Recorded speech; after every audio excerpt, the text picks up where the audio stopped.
어느 초등학생이 학교에서 묻는 사자성어 시험에 답한 문제가 있더라고요. 한 문제 한번 제가 내보겠습니다. 술에 취해 거리에서 큰 소리를 지르거나 노래를 부르는 것을 사자성어로 무엇이라 할까요? 네. 정답은 고성방가인데 아이의 대답은 아빠인가 해서 아빠인가. 술에 취해서 거리에서 큰 소리로 노래 부르는 거 아빠인가 했다라는 거 아빠인가. 두 번째 질문 한번 가볼게요. 어떠한 일을 마음 먹고 3일을 넘기지 못하는 것을 뜻하는 사자성어를 쓰시오. 작땡 삼땡 뭘까요? 정답은 작심삼일인데 초등학생의 대답은 작은 삼촌. 어떠한 일을 마음 먹고 3일을 넘기지 못하는 거 작은 삼촌이라고 답했다고 합니다. 우리 아이들은요, 들은 대로 아는 게 아니라 본 대로 압니다. 우리 아이들은 들은 대로 배우는 것이 아니라 본 대로 배웁니다. 우리의 가정도 마찬가지입니다. 우리 부모는 자녀들에게 참 좋은 것 가르치려고 이런저런 노력들을 참 많이 하지만 정작 아이들은 이런저런 정보로 가르침으로 배우기보다는 부모의 모습을 보고 배운다라는 거예요. 좋은 부부, 좋은 남편, 좋은 아내, 좋은 자녀, 좋은 형제, 우리 모두의 바람이고 소망이고 기도 제목이지요. 저 역시 그러한 기도 제목입니다. 저는 가정사역부도 섬기고 있는데요, 분당 우리 교회가 설립된 4대 비전이 있는데 아십니까? 예배의 감격이 있는 교회, 가정을 회복시키는 교회, 젊은이를 깨우는 교회, 세상을 변화시키는 교회, 이 4대 비전으로 분당 우리 교회는 설립되었습니다. 두 번째 비전인 가정을 회복시키는 교회의 이 한 꼭지를 가정사역부는 열심히 섬기고 또 담당하고 있습니다. 가정사역부는 매년 3월이 되면 우리 결혼학교를 합니다. 결혼을 약속한 커플들 또는 결혼한 지 5년 미만인 신혼들을 불러다가 성경적인 가정 또 건강한 가정을 함께 설계하도록 돕고 있고요. 6월에는 우리 아바스쿨을 준비하고 있습니다. 이 시대의 아버지들, 남편들을 응원하고 격려하고 세워가는 시간들입니다. 이번 주일부터 광고가 되고 또 모집이 시작되는데요, 여기에 있는 모든 남편분들 또 아버지들이 대상이 되니까요, 많이 오셔서 힘 얻었으면 좋겠습니다. 11월에는 우리 부부학교를 합니다. 부부의 사랑과 가정의 화평을 다시 회복시키는 그런 사역들을 돕고 있거든요. 하나님이 세우신 최초의 공동체이자 여전히 너무나 소중한 공동체가 있다면 바로 가정입니다. 가정은 우리가 그리스도인됨을 여실히 드러낼 수 있고 또한 그러한 것을 열심히 실천할 수 있는 마당이 바로 가정입니다. 가정 안에서 그리스도인의 삶을 가장 먼저 또 가장 많이 실천하고 습득하는 장입니다. 그러하기에 교회는 큰 가정이고 가정은 작은 교회입니다. 한번 따라해 볼까요? 교회는 큰 가정이고 가정은 작은 교회이다. 네, 오늘은 우리가 5월이 또 가정의 달이다 보니 가정에 대해서 좀 더 살펴보는 시간 되면 좋겠다라는 생각이 들었습니다. 오늘 본문 말씀을 통해서 6가지의 부부, 남편, 아내, 부모, 자녀, 형제, 좀 짧지만 각각의 요소들에 대해서 성경이 가르치고 있는 우리의 그리스도인의 가정의 모습을 조금씩 배워가면 좋겠습니다. 첫 번째는요, 부부인데요, 결혼하신 분들 함께 한번 따라합시다. 부부 서로를 배우라. 네, 부부 서로를 배우라. 결혼은 상대에 대한 알매 종결이 아니라 오히려 알매 시작입니다. 상대를 다 알아서 나 너 알아 그래서 결혼하는 것 아닙니다. 결혼함으로 상대의 실상을 제대로 알게 되는 것입니다. 다 알면 결혼 못합니다. 모르니까 하는 거죠. 그래서 어쩌면 결혼은 다 사기 사건 같아요. 다 숨기고 다 감추고 좋은 것만 보여주고 그렇게 결혼하고 보니까 내가 봤던 모습이랑 전혀 다른 모습 알게 되는 것 아닐까요? 하지만 그 사귀로 함께 결혼했지만 그렇게 30년, 40년, 50년 또다시 알아가는 게 또한 결혼인 것 같습니다. 결혼할 때 신부의 아버지가 딸의 손을 잡고 입장합니다. 그리고 신랑을 만날 때쯤 신랑에게 딸의 손을 넘기면서 귀에다가 이런 말을 하죠. 뭐라고 이야기할까요? 잘 부탁하네. 나는 이제 손 뗐네. 자네가 책임지게, 이런 뜻은 아니겠지만 잘 부탁한다라는 말을 하기도 하죠. 우리 딸이 아침에 일어난 그 쌩얼 사위는 모릅니다. 우리 딸의 방꼬라지 사위는 모릅니다. 우리 딸이 고집 피우고 지 마음대로 땡깡 피우는 그 모습 사위는 아직 경험해 보지 않았습니다. 우리 딸의 모든 것을 아는 아빠가 아직 우리 딸을 제대로 알지 못하는 사위에게 딸의 손을 마지막으로 건네며 잘 부탁하네 하는 것이죠. 잘 모르니까 결혼합니다. 결혼함으로 서로를 제대로 알아가는 것이지요. 결혼해서 그 실상을 안다 할지라도 낙장불입, 반납 불가, 서로 평생 고쳐가며 맞춰가며 살아가는 게 그 결혼 아닐까 생각이 듭니다. 창세기 1장 27절 말씀 같이 한번 읽어볼까요? 시작. 하나님이 하나님의 형상대로 사람을 창조하시되 남자와 여자를 창조하시고, 하나님은 당신의 그 형상으로 사람을 지었다라고 말합니다. 여기서 사람을 남자와 여자라고 또 구체적으로 설명해 주고 있네요. 즉 모든 남자와 여자에게 하나님의 형상이 있습니다. 남자는 여자를 통해 하나님의 형상을 온전히 배워가는 거예요. 여자는 남자를 통해 하나님의 형상을 온전히 배워가는 겁니다. 그래서 결혼한 짝꿍을 우리는 뭐라고 이야기합니까? 배우자라고 이야기합니다. 배우자. 남자는 여자를 통해 하나님의 형상 배우고, 여자는 남자를 통해 하나님, 뭐 틀린 것 같아요? 네. 그래서 서로 배우자라는 거예요. 배우자. 나 너를 통해서 하나님 배울 거야. 난 너를 통해 하나님 배울 거야. 어떻게 배울까요? 어떻게 배울 수 있을까요? 어렵지 않습니다. 성경의 진리는 아니지만 제 말 한번 들어보십시오. 어떻게 배우냐? 4가지 팁 한번 드릴게요. 같이 예배 드리십시오. 그러면 서로 안에 있는 하나님의 형상을 배우게 됩니다. 같이 찬양하고 같이 말씀 듣고 말씀을 함께 기도하고 또 예배 마치고 돌아가는 그 길에 들었던 말씀, 들었던 은혜, 받았던 그 감동들을 함께 공유하며 그것보다 더 좋은 서로를 향한 배움이 어디 있겠습니까? 최고의 배움이죠. 2번째 팁이 있습니다. 같이 폭삭 속아수다 보는 거예요. 그러면 우리 부모 세대, 우리 지금 부부 세대, 우리 자녀 세대들의 애환을 비록 드라마이지만 같이 마음을 나누는 거예요. 어떤 때는 아내가 펑펑 울어요. 나는 전혀 싱뚱망뚱한데 왜 울었을까? 이야기 나눠보면서 그 감동을 함께 나눌 수 있는 거죠. 3번째 팁입니다. 같이 이혼 숙녀 캠프 보는 겁니다. 아픈 가정이 나오지만 그 아픔을 함께 배워가는 거예요. 왜 아플까? 어떻게 회복되는 걸까? 거울 치료법을 통해서 또 배워가는 거죠. 마지막입니다. 같이 식사하고 같이 산책하는 거죠. 자연스럽게 일상을 공유하고 고민을 함께 나눌 수 있는 장이 될 거라 저는 생각합니다.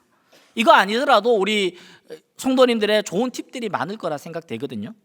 서로를 알고 서로를 배우고 그로 인해서 하나님을 배우는 부부 되시기를 소망합니다. 남편은 아내를 통해 하나님을 알게 되는 거예요. 아내는 남편을 통해 하나님을 알게 되는 것입니다. 2번째입니다. 2번째는 우리 남성분들만 한번 따라해 볼까요? 별로 안 계시긴 한데 따라해 봅시다. 남편, 아내를 하나님처럼. 우리 아내분들의 얼굴에 화색이 돌고 있습니다 지금. 네. 인구보건복지협회에서 설문조사한 결과가 있는데요. 다시 태어나도 지금의 아내, 남편, 배우자와 결혼하겠습니까? 라고 물었습니다. 다시 태어나도 지금의 배우자와 결혼하겠습니까? 남편의 대답은 45%. 난 지금의 아내랑 다시 결혼하고 싶어요. 우리 남자들이 의리가 있어요, 그죠? 아내들은 몇 %일까요? 여러분들이 기대하는 그 숫자입니다. 19%. 나는 다시 태어나도 우리 남편이랑 결혼하겠다라는 사람이 10명 중에 2명이 안 됩니다. 반대로 이야기하면 아내의 80% 이상이 지금의 남편이랑은 난 결혼 안 할 거예요 라는 거예요. 참 무서운 통계죠. 그러나 더 무서운 것은 저를 포함하여 수많은 남편들이 자신의 아내가 이런 마음을 품고 있다는 것을 모른다라는 거예요. 창세기 2장 18절 말씀 같이 한번 읽어볼까요? 시작. 여호와 하나님이 이르시되 사람이 혼자 사는 것이 좋지 아니하니 내가 그를 위하여 돕는 배필을 지으리라 하시니라. 아멘. 남자를 돕는 배필로 하나님이 여자를 주셨습니다. 남자는 여자의 도움 없이 완성될 수 있다 없다? 없다라는 거예요. 그래서 남자 혼자 자기 인생을 완성할 수 있다면 구태여 하나님이 남자에게 돕는 배필로 여자를 주지 않았을 것이라 라는 생각이 듭니다. 아내는 타고난 본능으로 또는 남편을 향한 마음으로 마름이 없는 사랑으로 하나님이 주신 지혜로 남편을 극진히 도울 것입니다. 남편은 아내 외에 이 세상 누구로부터도 오지 않을 도움을 아내로부터 입게 된다라는 것이죠. 그러니 아내와 대화를 많이 하십시오. 어떤 이는 대화라는 말을 대놓고 화낸다라고 하는데, 대놓고 화를 내든 뭘 하든 간에 아내와 함께 얼굴 맞대고 대화하는 시간을 많이 가지십시오. 아내는 팝콘의 기계처럼 충폭합니다. 남편이 조그만한 사랑을 집어넣어도 아내는 그 조그만한 사랑을 2배, 3배, 10배로 충폭해서 우리에게 돌려주는 존재가 바로 그런 아내입니다. 하지만 만약에 무관심을 넣으면 동일하게 그것 또한 증폭될 것입니다. 제 사촌 형님의 카톡 푸사에 있었는데요, 경산중앙교회 설명석 집사의 카톡 푸사에 이 사진이 있었습니다. 사진 보여주실까요? 잘 안 보이시는데 제가 읽어드릴게요. 받침 하나 뺐을 뿐인데 라는 제목입니다. 받침 하나 뺐을 뿐인데, 인명제천이 아니라 인명제처. 사람의 운명은 아내에게 달렸다. 진인사 대처명. 최선을 다한 후에 아내의 명령을 기다려라. 지성이면 감처. 정성을 다하면 아내도 감동한다. 처하태평. 아내 밑에 있을 때 모든 것이 편하다. 사필귀처. 중요한 결정은 결국 아내의 뜻을 따르게 된다. 남편분도 동의되십니까? 요 설교 준비하는데 뒤에 오경재 목사님이 오시더니만 이걸 보셨어요. 그러면서 이렇게 표현하셨습니다. 아, 그러네요. 저희 아내에게도 보여줘야겠어요 라고 이야기하시면서 또 멋진 사자성어 하나를 제게 알려주셨습니다. 남존여비 사상이네요 라는 거예요. 예? 남존여비요? 그러니까 남자가 존중받으려면 여자의 비위를 잘 맞춰야 한다. 이게 남존여비 사상이라고 합니다. 남편들이 아내의 말을 하나님 말처럼 잘 듣는다면 그 은혜를 우리 남편들이 누리게 된다라는 거죠. 우리가 간혹 남편들이 오해하는 것이 결혼 전에 엄마에게 받았던 그 사랑을 결혼한 이후에 아내에게 받으리라라는 그런 기대치를 갖게 되는데요, 너무나 그릇되죠. 저 역시 그런 경험을 합니다.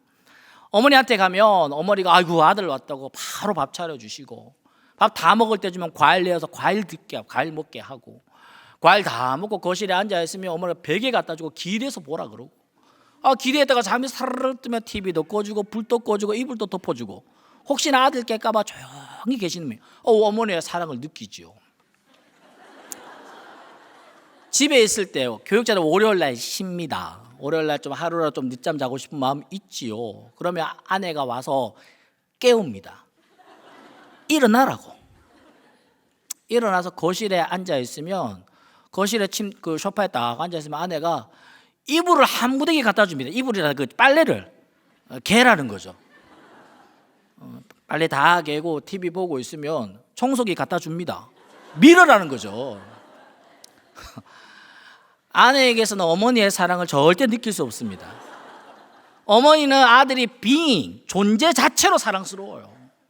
하지만 아내는 남편이 존재 자체로 사랑스럽지 않아요. doing이 필요한 거예요. doing이. 그래서 에베소서 5장 25절에 이렇게 말씀하고 있습니다. 남편들 아내 사랑하기를 그리스도께서 교회를 사랑하시고 그 교회를 위하여 자신을 주심같이 하라. 존재 자체로 사랑스럽지 않다라는 거예요. 남편이 존재하는 것만으로 아내들이 당신이 있는 것만으로 너무 기뻐요, 그러지 않다라는 거예요. 뭔가를 해야 됩니다. 빨래를 개든 설거지를 하든 청소를 하든 자신을 주심같이 하라. 그래야 사랑을 느낀다라는 거예요. 세 번째입니다. 우리 아내인데요, 우리 아내분들, 여성분들 같이 한번 읽어볼까요? 아내, 가정은 여자하기 나름. 뭔가 좋은 것 같아요, 그죠? 과연 좋을까요? 한번 봅시다. 똑같은 말씀 창세기 2장 18절 말씀인데요, 여호와 하나님이 이르시되 사람이 혼자 사는 것이 좋지 아니하니 내가 그를 위하여 돕는 배필을 지으리라 하시니라. 아내는 남편을 돕는 배필로 지어졌습니다. 그죠? 아내가 남편을 어떻게 돕느냐에 따라서 그대의 남편의 인생이 달라진다라는 겁니다. 아내가 말씀을 자신으로 채우지 않는다면, 말씀으로 채우고 하나님의 지혜로 채우지 않는다면 아내는 절대로 남편을 바르게 도울 수 있을까요? 없을까요? 없죠. 왜냐하면 아내의 몸속에는 남편과 자신을 동시에 망가뜨린 하와의 피가 흐르고 있기 때문입니다. 창세기 3장 6절 말씀에 여자가 그 나무를 본즉 먹음직하고 보암직하고 지혜롭게 할 만큼 탐스럽기도 한 나무인지라 여자가 그 열매를 따먹고 자기와 함께 있는 남편에게도 주매 그도 먹은지라. 아내 하와의 종용으로 남편 아담이 선악과를 먹었습니다. 아내 사레의 종용으로 남편 아브라함은 하갈에게서 이스마엘을 낳았습니다. 아내 이세벨의 종용으로 남편 아합은 북이스라엘의 가장 패역한 왕이 되었습니다. 아까 보여줬던 사진 다시 한번 보여주실까요? 인명제처, 진인사 대처명, 지성명 감처, 천하, 처하태평, 사필 귀처. 아까 남편 입장에서 보니까 얼마나 재밌었어요. 우스웠죠. 박수치며 좋아했죠. 아내 입장에서 다시 한번 볼까요? 얼마나 부담스럽습니까? 남편의 운명이 나한테 달렸다. 모든 일을 끝난 후에 나의 명령을 기다린다. 중요한 결정은 아내의 뜻을 따라야 된다. 얼마나 부담스러워요.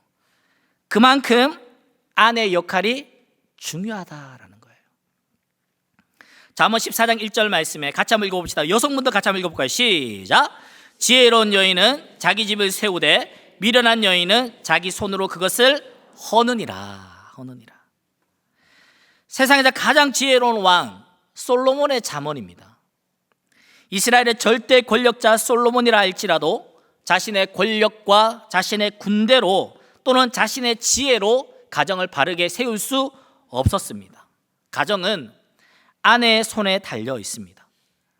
열왕기사 11장에 보니까 솔로몬의 후궁이 700이요 첩이 300이라고 기록하고 있습니다. 솔로몬의 첩이 1000명이에요. 하지만 가정을 바르게 세우는 것은 지혜로운 아내 한 명으로 가능하다라는 것을 솔로몬은 그의 지혜의 서신인 잠언을 통해 우리에게 교훈하고 있습니다. 하나님의 지혜로 가정을 세우는 아내 되시기를 축복합니다. 하나님의 말씀으로 가정을 지키는 아내 되시기를 축복합니다. 말씀 안에서 바로 선 여인이 선악과를 따는 하와가 아니라 그리스도를 잉태하는 마리아가 될 수 있습니다. 네 번째는 부모입니다. 부모. 우리 부모님들 같이 한번 읽어볼까요? 부모, 먼저 살아냅시다. 네, 부모는 먼저 살아냅시다. 하나님의 자녀를, 하나님께서 자녀를 먼저 만들지 않았죠. 맞죠? 자녀 없이 어떻게, 부모 없이 어떻게 자녀가 있겠습니까? 먼저 창조된 것은 부모입니다. 그러니 부모에 대한 자식의 효도가 있기 전에 자녀에 대한 부모의 사랑이 먼저입니다. 부모의 사랑의 보답으로 자녀의 효도가 있습니다. 그러니 자녀의 효도를 강요할 것이 아니라 자녀에 대한 부모의 사랑을 먼저 살피셔야 합니다. 창세기 22장 2절 말씀에 여호와께서 이르시되 내 아들 내 사랑하는 독자 이삭을 데리고 모리아 땅으로 가서 내가 내게 일러준 산 거기서 그를 번제로 드리라. 자녀가 부모의 소유가 아니라 하나님의 소유라는 것을 깨달아야 부모의 이기심이 아니라 하나님의 말씀과 사랑으로 자녀를 바르게 키우고 사랑할 수 있습니다. 몇 해 전에 우리 교회 함께 동역했던 목사님과 사모님이 특별한 일이 있어서 본인의 두 자녀를 저희 집에 맡기고 볼일을 보러 가신 적이 있었습니다. 한 4-5시간 정도로 제가 기억되는데요. 반나절 되는 그 시간 동안 그 목사님네 자녀와 우리 집의 자녀들 그리고 집에 폭탁하게 그 시간들을 보냈는데 제가 그 시간을 지나면서 그 목사님네 자녀들을 보면서 이렇게 저렇게 이렇게 하면 안 되지 이렇게 했을까요? 그렇게 못 하겠더라고요. 애들이 뭐 얼마나 예의가 발랐을까요? 그러지도 않았어요. 자기들 막 하고 싶은 대로 막 해요. 그래 이렇게 해라 그래 해라. 그 빨리 시간이 가 빨리 목사님 왔으면 좋겠다라는 생각이 들더라고요. 그 시간 동안 이 아이가 하고 싶은 대로 하게 해주고, 혹시라도 중요한 결정을 해야 되고 뭔가를 먹여야 될 때는 이거 먹여도 됩니까? 이거 해도 됩니까? 라고 그 목사님 사모님에게 허락을 구하고 또 소식을 전해야 되는 그런 입장이었습니다. 제가 왜 그렇게 할까요? 내 자녀가 아니기 때문입니다. 만약에 여러분들 집에 이찬수 목사님이 볼 일이 있어도 어디 뭘 해외 가셔가지고 우리 자녀 셋을 좀 한 달만 좀 맡아주십시오 하면 어떻게 하겠습니까? 요게벳의 노래라는 후렴, 찬양의 노래 후렴입니다. 너의 삶의 참 주인, 너의 참 부모이신 하나님 그 손에 너의 삶을 맡긴다. 너의 삶의 참 주인, 너를 이끄시는 주 하나님 그 손에 너의 삶을 드린다. 이 자녀가 내 자녀라고 생각하면, 내 거다라고 생각하면 내 욕심이 많이 들어가게 되죠. 하지만 하나님의 자녀다라는 그 믿음이 있으면 하나님께 여쭙게 되겠죠. 하나님, 이 자녀를 어떻게 양육하면 좋겠습니까? 제가 지혜가 부족하고 제가 욕심이 들어가니 하나님의 지혜로, 하나님의 인내로 이 자녀를 잘 키울 수 있기를 소망합니다라는 그런 기도 있지 않을까요? 부모들에게 주어진 너무나 소중한 역할이 있다면 이 자녀들이 우리 부모를 통해서 그의 참 부모이신 하나님 아버지를 만나게 해드리는 것, 만나게 해주는 것, 그것이 바로 우리 이 땅의 부모들의 중요한 역할이 아닐까 생각됩니다. 에베소서 6장 4절 말씀 같이 한번 읽어볼까요? 시작. 또 아비들아, 너희 자녀를 노엽게 하지 말고 오직 주의 교훈과 훈계로 양육하라.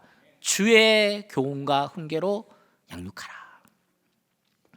우리가 우리 자녀의 전 인생을 책임질 수 없습니다. 대부분의 우리 자녀들이 우리보다 더 오랫동안 이 땅을 살 것입니다. 그러하기에 이 땅에 있는 동안 이 자녀들에게 이 세상을 바라볼 수 있는 바른 눈, 바른 마음, 하나님의 믿음으로 바라볼 수 있는 믿음의 시선들을 우리 자녀들에게 잘 가르치고 그것을 알려주는 것이 부모의 역할이죠. 그 이후에 모든 일들은 하나님께 또 책임을 맡겨드리고 하나님을 의지할 수밖에 없습니다. 그래서 신명기 6장 4절에서 9절 말씀은 참 좋은 말씀합니다. 제가 한번 읽어드리겠습니다. 이스라엘아 들으라. 우리 하나님 여호와는 오직 유일한 여호와시니 너는 마음을 다하고 뜻을 다하고 힘을 다하여 내 하나님 여호와를 사랑하라. 오늘 내가 내게 명하는 이 말씀을 너는 마음에 새기고 내 자녀에게 부지런히 가르치며 집에 앉았을 때든지 길을 갈 때든지 누워 있을 때든지 일을 할 때든지 이 말씀을 강론할 것이며 너는 또 그것을 내 손목에 매어 기호를 삼으며 내 미간에 붙여 표로 삼고 또 내 집 문설주와 바깥문에 기록할지니라. 아멘. 자녀들은 부모의 뒷모습을 보고 자란다라는 말이 있지요. 자녀들은 부모의 뒷모습을 보고 자라고 배웁니다. 부모가 자녀에게 보여주고 싶은 앞모습만 보는 것이 아니라 가정이라는 울타리 안에서 부모가 하는 모든 말, 행동, 습관, 눈짓, 발짓, 태도와 습관, 화장실 물 내리는 것까지 자녀들은 보고 듣고 배운다라는 겁니다. 언젠가 우리 집에 아들들이 서로 투닥투닥해요. 아들 셋이니까 뭐 매일 삼국지 쓰죠. 전쟁이 벌어졌다가 화합을 했다가 그러는데 막 싸우다가 이제 한 놈들이 이렇게 얘기하는 게 야 이놈아 그러고 막 야 이 자식아 이러는 거예요. 깜짝 놀랐어요. 그래도 거실에 가가지고 얘네들 세 명을 탁 잡아놓고 누가 뭐라 그랬어 하면서 하다고 제가 뭐라 했는지 알아요? 미안해 했어요. 미안해. 왜 미안하다 했을까요? 제가 이놈아, 제가 이 자식아 했거든요. 애들한테 야 이놈의 자식들아 늘 이렇게 뭐라 하니까 애들이 그거 듣고 화가 나면 형아가 동생들한테 이놈아, 이 자식아 하는 거예요. 제가 부끄러웠어요. 미안했어요. 그래서 아이들한테 내가 부끄럽다, 내가 미안하다, 내가 너희들에게 이놈, 이 자식이라는 말 쓰지 않을 터이니 너희들도 서로 그런 말 쓰지 말아라 라고 그렇게 다독였던 일이 있습니다. 신명기 6장 쉐마의 말씀은 자녀들을 향한 말씀이 아니라 부모가 먼저 그 말씀을 살아내라라는 말씀입니다. 부모가 먼저 살아낸 그 뒷모습을 가지고 우리 아이들을 양육할 수 있기를 소망합니다. 다섯 번째는 자녀입니다. 우리 모두 자녀잖아요. 우리 함께 따라 읽어볼까요? 자녀. 부모님은 하나님의 대리자. 출애굽기 20장 12절 말씀에 보니까 내 부모를 공경하라. 그리하면 내 하나님 여호와가 내게 준 땅에서 내 생명이 길리라라고 말씀하고 있습니다. 출애굽한 이스라엘 백성들, 그들은 이제 애굽의 노예가 아니라 여호와 하나님의 약속의 백성들입니다. 언약 백성으로 살아가야 되는 그들에게 하나님이 시내산에서 가장 먼저 한 것이 있다면 하나님의 백성답게 살아갈 삶의 규례를 알려주셨습니다. 그것이 바로 십계명입니다. 잘 아시다시피 십계명은 1계명부터 4계명까지는 하나님에 관한 계명이고요, 5계명부터 10계명까지는 사람에 관한 계명입니다. 사람과 관련된 계명 중에 첫 번째 계명이 5계명인데요, 이 5계명은 부모님에 대한 공경을 계명에 놓고 있습니다. 그 말인즉 하나님, 부모님에 대한 공경은 하나님의 명령이다라는 거예요. 우리 부모가 천사가 아닙니다. 우리 부모가 성자도 아닙니다. 우리 부모에게 존경할 만한 어떤 부분이 없을지도 모릅니다. 여전히 우리 부모님도 허물 많고 어떤 이는 부모님으로부터 큰 상처도 받았을지 모르겠습니다. 그래서 하나님이 모든 사정을 다 아시기에 내 부모를 존경해라, 내 부모를 사랑하라 라고 명령하지 않으시고 뭐라 명령하는 거죠? 내 부모를 공경해라. 공격해라가 아니라 공경해라. 사랑이 없이도 공경할 수 있습니다. 존경심이 없어도 공경할 수 있습니다. 공경이라는 단어를 사전적으로 찾아보면 윗사람에게 공손하고 존중이 대하는 마음과 행동이라는 거예요. 윗사람에게 공손하고 존중이 대하는 마음과 행동. 우리가 길을 지나다가 이웃에 있는 어르신들을 만나면 그 어르신 사랑하지 않더라도, 그 어르신 존경하지 않더라도 이웃의 어르신이라는 이유 하나만으로도 인사하고 안부 묻고 공손히 공경을 할 수 있는 것처럼 내 부모를 공경하라라는 이 명령은, 내가 부모에게 어떤 상처가 있어요, 나 부모님을 존경하지 않아요, 나 우리 부모님에게 뭔가 본받을 부분이 없어요 라고 말하는 상황이라 할지라도 우리 부모를 공경하는 이 명령은 질 수 없는 멍해가 아니라는 것입니다. 그렇다면 왜 우리는 부모님을 공경해야 할까요? 첫 번째로는 부모는 하나님의 대리자이기 때문입니다. 눈에 보이는 부모에게 공경의 의무를 다하지 못하는 이가 어찌 눈에 보이지 않는 하나님을 공경을 할 수 있겠냐 말이에요. 눈에 보이는 부모에게 공손하지 못한 이가 눈에 보이지 않는 하나님께 어떻게 공손할 수 있겠습니까? 두 번째로 부모를 통해 생명이 왔기 때문입니다. 제게는 누님이 셋 계십니다. 누님 셋의 조카가 9명인데요 누나들이 출산할 때마다 효녀가 되는 것 같아요.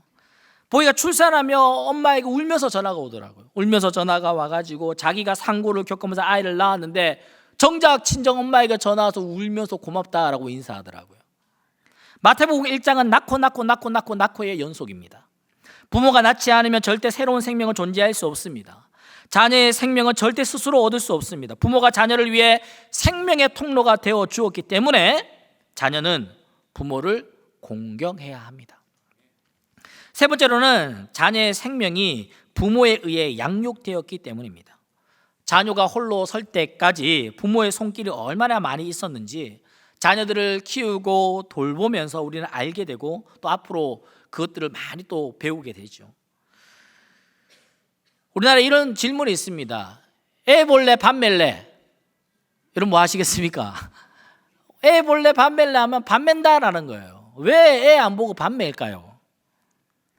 밭일을 잘못하면 하늘 원망할 수 있지만 애 잘못 키우면 모든 원망이 엄마에게 갑니다. 밭일을 조절하면서 할 수 있지만 육아는 시간 조절할 수 없습니다. 밭일은 수개월 만에 수확물의 결과물을 얻을 수 있지만 육아는 일평생의 노력이 필요하기 때문에 밥 매는 것보다 애 보는 것, 육아가 그렇게 힘들기 때문이죠. 그러하기에 우리가 이 자리까지 오기까지 부모님의 사랑과 헌신과 돌봄과 애씀과 또 사랑의 기도가 얼마나 감사합니까? 그러하기에 부모를 우리는 공경해야 한다라는 겁니다. 자녀된 우리들 부모님께 마음 다한 공경을 하십시오. 이것이 하나님의 명령이자 축복입니다. 왜 축복이 될까요? 내가 부모를 공경하는 말과 행동, 태도와 습관을 우리 자녀들이 보고 있기 때문입니다. 마지막으로 여섯 번째는 형제입니다. 형제 서로 먼저 합시다. 형제 서로 먼저 합시다. 인류 최초의 살인 사건이 어디에서 일어났습니까? 아담과 하와의 아들이었던 가인과 아벨. 인류 최초의 살인 사건은 인류 최초의 형제 간에 일어났습니다. 형제가 있다라는 것은 큰 은혜요, 은총이죠. 하지만 그 은총은 불행의 씨앗도 될 수 있다라는 겁니다. 로마서 12장 10절 말씀에 보니까 같이 한번 읽어봅시다. 시작. 형제를 사랑하여 서로 우애하고 존경하기를 서로 먼저 하며. 형제가 사랑하고 서로 우애하고 서로 존경하되 어떻게 하라고요? 서로 먼저 하라라고 말씀하고 있습니다. 서로 먼저 해라. 아름다운 형제가 되는 비결, 아름다운 자매가 되는 비결, 아름다운 남매가 되는 비결이 여기에 있습니다. 서로 사랑하고 우애하고 존경하되 서로 먼저 하라라고. 먼저 하라. 시편 133편 1절 말씀에 보라 형제가 연합하여 동거하며 어찌 그리 선하고 아름다운고. 저희 집의 아들들도 침상에 누워서 자기들끼리 속닥 이야기하고 무슨 얘기하는지 모르지만 서로 까르르 웃는 모습, 잠자리에 들 때 그런 모습을 들으면 부모된 입장에서 너무 흐뭇하고 만족스럽고 기쁘고 감사합니다. 형제가 서로 사랑하고 서로 위하고 서로 존경하되 서로 먼저 할 때 그 형제는 하나님의 은총이 될 줄 믿습니다. 우리에게 형제 자매가 있습니까? 우리 형제 자매에게 기대하는 우애와 사랑과 존경을 우리가 먼저 할 수 있기를 축복합니다. 말씀의 결론입니다. 에베소서 5장 32절입니다. 같이 한번 읽어봅시다. 시작. 이 비밀이 크도다. 나는 그리스도와 교회에 대하여 말하노라. 사도 바울이 남편들아 아내 사랑하기를 그리스도께서 자신을 주심같이 희생하며 사랑해라. 아내들아 남편에게 복종하기를 교회가 그리스도께 복종하듯 그렇게 복종해라 라고 막 가정에 대해서 길게 막 이렇게 설명을 하고 난 다음에 뭐라고 이야기하냐니까 이 비밀이 크다. 미스테리온이라고 하는데 이거는 미스테리야. 사실 내가 이거 이야기한 거는 교회와 그리스도에 대해서 말한 거야 라고 말하고 있습니다. 그리스도께서 자신을 내어주신 같이 아내를 향한 남편의 희생적인 사랑, 아내가 남편을 향한 존중과 순종의 그 모습은 비단 결혼한 남자 간에 행복하게 잘 사는 삶의 비결로만 말씀한 것이 아니라 그리스도께서 교회를 위해 생명 바쳐 사랑하시고 교회는 머리 대신 그리스도께 복종하는 그 모습으로 사도 바울은 설명하고 있다라는 겁니다. 그러니 가정은 단순한 생활 공동체가 아니라 하나님 나라의 모형이고 복음의 실천장이며 그리스도의 사랑을 보여주는 작은 교회가 되어야 하는 것입니다. 남편은 아내를 사랑하고 아내는 남편을 순종하고 부부는 서로에게 돕는 배필의 역할을 감당하고 부모는 자녀를 마땅한 신앙을 본을 보여주고 자녀는 부모를 공경하고 형제는 서로 먼저 우애하고 존경하는 것이 교회 같은 가정의 모습이라면 가정뿐만 아니라 우리 교회도 그러해야 한다라는 것이죠. 그리스도의 몸된 교회, 우리는 우리를 사랑하시되 십자가에 죽기까지 사랑하신 예수 그리스도께 기꺼이 순종하며 복종하고 있습니까? 우리 교회는 사무엘과 같은 본이 되는 영적 어른이 있습니까? 우리 교회는 다윗과 같은 다음 세대들을 양육하고 있습니까? 우리 교회는 성도들 간에 서로 사랑하고 서로 우애하고 서로 존경하되 서로 먼저 하고 있습니까? 이 큰 비밀을 우리 가정과 교회에 밝히 드러내시고 교회는 큰 가정이 되고 가정은 작은 교회가 되어 우리 가정과 우리 교회가 그렇게 건강하게 세워져 가기를 간절히 소망합니다.